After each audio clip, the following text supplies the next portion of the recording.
Hey traders, checking in on the stock market today. Bears come out swinging with all of our major sectors dropping at the same time, and we have some key support levels in the short term in play for tomorrow. Let's see what they are. All right, so a big day for the Bears. We had our daily lower highs set, and we knew that that was the most likely scenario. We were scouting for them on this bounce. We weren't sure if they were formed yesterday because we had that bullish reaction to the FOMC minutes, which put the bulls back up at the high of that bounce. But obviously today, a very convincing red day out there. And just looking at our sectors, QQQ down 3%, XLF 2.5%, biotech sector 4.2%, IWM 2.5%, SPY just over 2%. So a lot of red out there. Nobody was standing up for Team Bull. So again, every morning I'm looking which sector's a lead bull, which sector's a lead bear. And fairly quickly, we had all our major sectors at the low of the day. We know that fires off a light whenever that happens. It's not your standard day. It's not your standard rotation. When every major sector is at the lows at the same time, it's a little bit different. So that should be an automatic trigger in our brains that either says one of two things. If you're comfortable going bearish, that means you go a bit more aggressive bearish. And if you are liking to play bounces, that means you're more patient and you're waiting. Maybe instead of 5 and 15 minute RSI breaking 30 to look for a bounce, you wait for them to get to the low 20s before you start looking for a bounce. And again, it's just shifting your criteria for things because it's a different scenario. It's not the same scenario as when QQQ is dropping, but XLF is holding on okay, and XLV is in the middle not doing much, and IWM, it's a very different scenario. So pay attention to when all major sectors are at the lows at the same time. So we're still scouting for a weekly higher low, but we are close to seeing less space available. What do I mean by that? I mean, if we drop down and break this support, which is now back in play, 435.34, the daily downtrend continues, and the retracement from the weekly bounce becomes more significant, which obviously the bears want to see. So we had the drop, the high of the bounce, got to the golden pocket retracement on our fibs here. So now how much have we retraced from that bounce? We're coming back down towards the golden pocket in the other direction. So still definitely space for a weekly higher low to try and form. It'll be very notable to me how tomorrow goes. Keeping in mind Monday we don't have any trading, but if we see increased bear volume in another red day as significant as today, it's going to be very notable. If we hold support or break it with no follow through into a green day, then we're still watching for that weekly higher low. QQQ is the same thing. Daily support coming into play, 343.89. A lot of space for an hourly lower high as well. This was just a waterfall stair step drop with no bounce. And we know we're just looking for an hourly lower high the next time we do get a bounce. And again, daily time frame, that support's coming into play. We have less space to work with. Our retracement has been a bit more significant. It's about 70% at this point. So if we get another leg down, again, we start to run out of real estate as far as being able to set a weekly higher low. So keeping a close eye on the downtrend. It's a very clear daily downtrend at this point. And again, just knowing the most likely scenarios, the probability that we were going to V-shaped bounce to a higher high here was not high. What the bulls would have had to have done, which is still possible, though not the most likely scenario because of the size of the red day, would have been a big enough bounce to create the space to regain a daily trend change. So we would need pretty much a Hail Mary save from the bulls to hold the lows and see a significant green day tomorrow. Otherwise, the daily downtrend remains and continues. And one thing I want to note, you look at this chart, where is the bounce? Obviously, we had a little one here, and I did end up, I'll talk about it when we get to IWM. I made a lot of trades today, decent amount. So where was the bounce? We just slow grinded down. So as I often say, and this is funny because we brought Dinsey on, Chartgal Dinsey, to be a part of our team as the first member because she was the first person to answer questions exactly as I would. It's like, okay, we want you running the chat room because if I can't do it full time, you are the next best thing. And here's a really funny example because I was gone midday today for a couple hours. And so I get back and one of the first things I say, reminder, a slow grind down can stay slow grind down. My aggressiveness on bounce plays, which I love, matches bears. If we are not flushing fast and hard to extremes on lots of time frames, again, I want the hourly in the low 20s. I want the 15 minute in the low 20 RSI. I want the 5 minute in the low 20s. Then I start to get aggressive. And in this instance, hourly RSI was not beat up. And we got to hourly oversold right at the end of the day. And then we did get beat up, but there was not enough time for me to be interested. If you give me that hourly RSI down at 24 in the middle of the day, it's a much different scenario. And then if I zoom in and the 15 minutes crush and the 5, pretty much if the end of the day happened in the middle of the day, I would have been fairly aggressive trying to play some bounces. But we didn't get hourly oversold until too late. And IWM, look at IWM. When did we get hourly oversold? We hardly did. So that kept me really patient, and that kept me not, constantly trying to play bounces and getting stopped out. But back to what I said, then Dinzy tagged in, and she was holding down the chat room while I was gone. And literally, an hour before that, less than an hour, days like today, I'm reminded of the words of a long-haired man. My aggressiveness on bounce matches the aggressiveness of bears. Bears today are just slowly stepping on the bulls' heads. Trend change is needed. No bull plays for me. So that's just a perfect example of us being completely on the same page and conveying that information in a very similar way. So that was funny. So hourly downtrends our guide. SPY got a little bear flag on the hourly, cooled things off. That's why it was not as extreme. Part of the reason why it was not as extreme. Tesla, daily lower high. We knew we had a big clear resistance zone approaching. And as soon as we break 900, daily consolidation underway.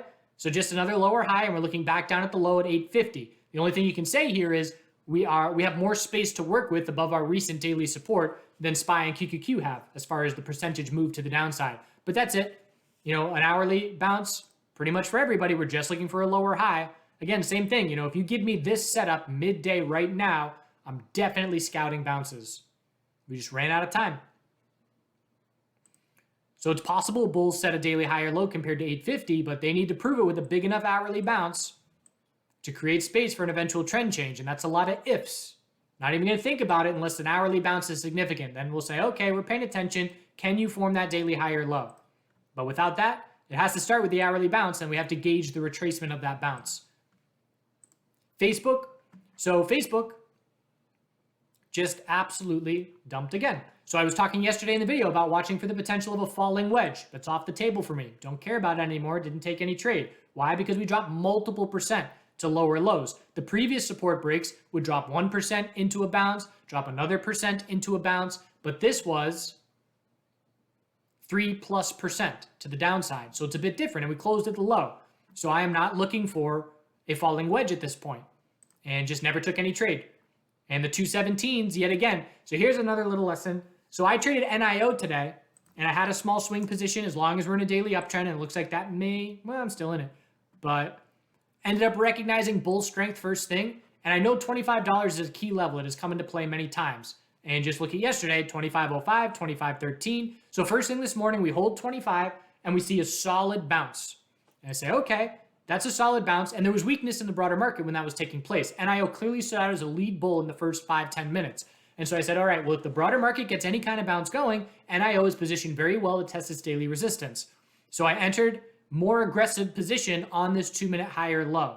And that was my small swing size. And I ended up going, at one point I had 300 or 400% my swing size position because it's a day trade. And when I'm day trading, my position sizes are bigger because I'm more actively managing them and I'm in complete control. There's no gaps, no nothing. So I entered some at 25.45 and sold a little bit into this bull move, and then just use the 2-minute EMA 12 as my guide. Because as long as you hold 2-minute EMA 12, you're in complete control. You hold it once, twice, 3 times, 4 times. After seeing that, I said, I knew daily resistance was being tested. 26.41 is the high of this entire bounce. If we break that level, the daily uptrend continues. And so I see us slowing down right under that level, and I know we're extended on the 5 and 15-minute time frame, so I take off all of my aggressive position with a stop loss under 26. So as soon as this breaks, I'm back to a much smaller position and locking in some solid profit. And that makes sitting through the daily consolidation that we then end up seeing a lot easier, because again, if I make, on 3 times the position size, if I make 70 cents to the upside, that means a $210 drawdown. I hardly feel it in my swing position. So if we drop down and break 23.34, I will stop out of that position. But what I want to talk about is correlation. So correlation often shifts intraday, where you have a lead bull and it stands out as a lead bull and then it just stops. The most common reason you're going to see a correlation shift midday is a reaction to a longer term clear level that a lot of people are watching, whether that's a resistance rejection like NIO, because again, lead bull, rejecting from resistance, and then just nothing from that point forward. And obviously the broader market then took its toll. The bulls could no longer offset the initial weakness in the broader market. But again, as soon as you reject from that resistance level, people like me sell shorts, top fish, and then the broader market correlation drags it down. So that shifts from a little bit of wind at the bulls' backs to then everything in the face of the bulls, and the bears get all the wind at their backs. So just another example of that is Facebook, where correlation. So Facebook on Tuesday had a very significant bearish correlation with the broader market. If you look at what we did here, the first 3 hours of trading, look at QQQ. I guess we'll do it real quick. It was a lot stronger. Tuesday, so Thursday, Wednesday, Tuesday. So here's Tuesday. We're going up. We're going up all the way to noon on the morning. Nothing huge, but we're going up. So Facebook is going completely opposite direction. And it was a lead bear the entire time. What changed? Why did it V-shaped bounce? It hit its bottom at 1220 and then was all bulls from there. Look at what happened at 1220. QQQ was still dropping. QQQ dropped another 30 minutes. And yes, it did V-shaped bounce as well, but it dropped another 30 minutes from there that Facebook did not. Why? Look back here. 214.78 was the low of the previous day. We hold that support level by 28 cents, and that marks the bottom. The correlation on Facebook shifted 180 degrees because that support level held. So just make note of that. Correlation shifts when a longer term support or resistance level that a lot of people can clearly see gets a rejection or a bounce. That's the lesson for the video. But there's more. SMH, so daily lower high set, NVDA earnings, we'll look at in just a second. And now again, same thing, it's all about 261.76. We have more space to work with than QQQ and SPY, but we are heading down towards that level, bears in complete control, and space for an hourly lower high next bounce. We need an hourly trend change back to bulls if we're gonna have any hope of holding that daily higher low and trying for an equilibrium to tighten up here. So the burden is certainly on bulls tomorrow after the clear momentum for the bears today. XLV close to seeing continuation to the downside. 124.92 is weekly support that we're keeping an eye on. That support, I mean, you can see how many every single name has a key daily support level in play tomorrow. XLF, daily downtrend already confirmed. That means the weekly consolidation is more significant. There's still a ton of space for a higher low, but it's notable that our lead bouncing sector is seeing the weakness as well. And again, everything dropping today, all major sectors. Daily downtrend is now our guide. IWM, daily lower high set.